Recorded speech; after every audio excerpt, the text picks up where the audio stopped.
2,000 years ago, they were the most unstoppable force on Earth. Disciplined, ruthless, perfectly engineered for one purpose: to march into any land, face any enemy, and win. The other was built in the shadow of the Cold War. 68 tons of American steel, composite armor, and firepower that can level a building from 3 kilometers away. One question, 2 forces, 1 battlefield. What happens when the Roman legion meets the M1 Abrams? 27 BC, the Roman Empire is at its peak. Half the known world answers to Rome. And at the heart of that empire, the legion. Not just soldiers, a system, a machine made of men. Each legion consisted of roughly 5,000 soldiers, called legionaries. Every single one was a professional, trained for years, paid by the state, bound by an oath that meant more than life itself. They didn't just fight. They built roads, bridges, and fortifications on the march. They were engineers, builders, and killers, all in one. Their equipment was simple but devastatingly effective. A rectangular shield called the scutum, curved to deflect blows. A short stabbing sword called the gladius, designed not for slashing but for thrusting into gaps in enemy armor. 2 heavy javelins called pila, thrown just before close combat to pin enemy shields and break formations. And above everything else, discipline. The legion moved as one organism. Every man knew his position. Every maneuver had been drilled 10,000 times. In the chaos of battle, the legion remained a machine. Their record? Staggering. The legion conquered Gaul, modern France, in 8 years. They pacified Britain.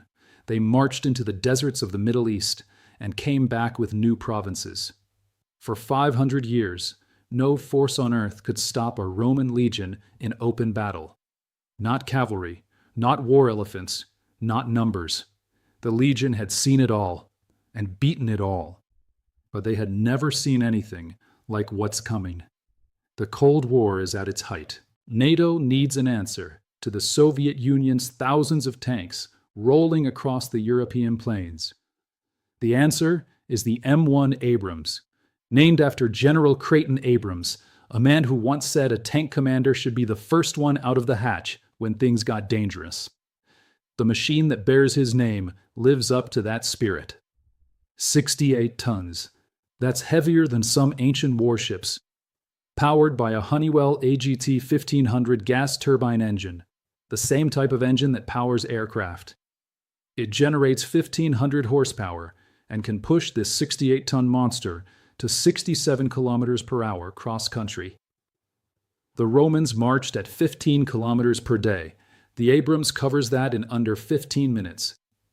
Its armor is classified, literally. The composition of Chabum composite armor on the M1 Abrams is a military secret.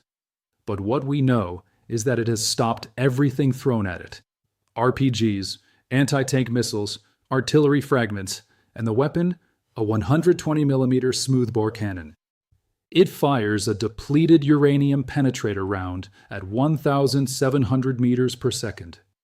That round will punch through over 600 millimeters of steel armor at combat range. The Legion's Scudum shields are wood and leather. There is no version of this where a shield stops a 120mm round. But the Abrams has a weakness, and the Legion, if anyone, might be able to find it. Let's put them side by side. Mobility, Abrams wins. It moves faster, further, and doesn't need food or rest. Firepower, Abrams wins, by a margin so vast it barely deserves comparison. Protection, Abrams wins. Classified armor versus wood and iron. Numbers, Legion wins. 5,000 disciplined soldiers versus a crew of 4. Terrain adaptability, Legion wins. They can climb mountains, ford rivers, fight in forests. The Abrams meets fuel, flat enough ground, and a supply chain stretching hundreds of kilometers. And here is the most important weakness of the Abrams: fuel. The M1 Abrams burns approximately 400 liters of fuel per hour at combat speed. Its tank holds roughly 1,900 liters. In heavy combat, it runs dry in under 5 hours. In the ancient world, there are no fuel depots, no supply convoys, no tanker trucks. If the Legion can survive long enough, the Abrams stops itself. But 5 hours is a very long time when you're facing a 120mm cannon. For this scenario, open terrain, flat plains, the kind of ground where Roman legions won their greatest victories. The Legion knows an enemy is coming. They don't know what it is. The Abrams crew knows they're facing an ancient army. They have ammunition for 40 rounds. The battle begins at dawn. The Legion hears it first, a sound unlike anything in human experience, a deep mechanical roar, growing louder, the ground trembling beneath their sandals. Centurions bark orders. The Legion forms up, testudo formation, shields locked above and to the sides, creating an impenetrable shell of wood and iron. They have faced war elephants, charging cavalry, screaming barbarian hordes.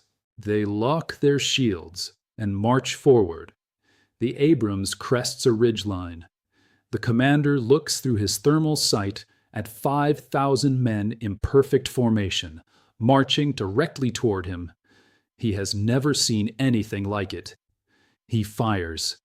The first 120mm round hits the center of the formation.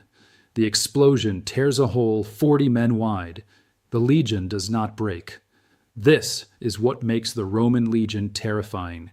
Not their weapons, not their armor. Their response to catastrophe. Centurions scream. Gaps close. Men step over their fallen comrades and lock shields again. The formation tightens. The march continues. They have no concept of what just hit them, no frame of reference for an explosion of that scale, but they keep moving. The Abrams fires again and again. Each round opens another wound in the Legion's body, and each time the Legion heals itself and keeps coming. The Legion commander, a legate, a man who has fought in a dozen campaigns, makes a decision: disperse. The Legion breaks into smaller units, centuries of 80 men each, and spreads across the plain. No longer a single target. The Abrams now faces dozens of small groups moving in different directions. The crew begins to work through their 40 rounds. Round 15, round 20. The centuries are circling, probing. Some are moving behind the Abrams. Some are moving to the flanks. A Roman soldier has never seen a tank before, but he has spent his entire life learning how to surround, isolate, and overwhelm an enemy. The instinct is the same whether the enemy has 4 legs or 4 wheels. Round 35. The Abrams has been firing for 2 hours. The engine is hot. Fuel is dropping. The Legion has lost perhaps 800 men, 16% casualties. In most ancient armies, that means rout. That means collapse. The Legion tightens. 3 centuries reach the Abrams from behind. Legionaries begin climbing the hull, gladii scraping against the armor plating, pila wedged into the track mechanisms. The crew cannot depress the main gun low enough to hit men on the hull. The commander reaches for the secondary machine gun. Round 40. The main gun is empty. The machine guns are still firing, but there are 4,000 Roman soldiers still standing, and they are angry and they are everywhere. The fuel gauge is dropping fast. The legate watches the iron monster from a distance. It is still moving, still killing, but it is slowing, and the Legion has been waiting its whole existence for an enemy to slow down. 2 hours and 40 minutes after the battle began, the Abrams engine cuts out, fuel exhausted. The machine that could outrun a horse, that could punch through castle walls, that had survived everything the modern world could throw at it, sits silent on a plain in ancient Rome. The Legion closes in. The crew of 4 faces what remains of history's most disciplined army. The Abrams wins every exchange while it runs. But in a world without fuel, the Legion wins the war. The Roman Legion versus the M1 Abrams. Ancient will versus modern power. The tank wins the battle, the Legion wins the day, because the greatest weapon in history has never been steel or gunpowder. It has always been the man who refuses to stop.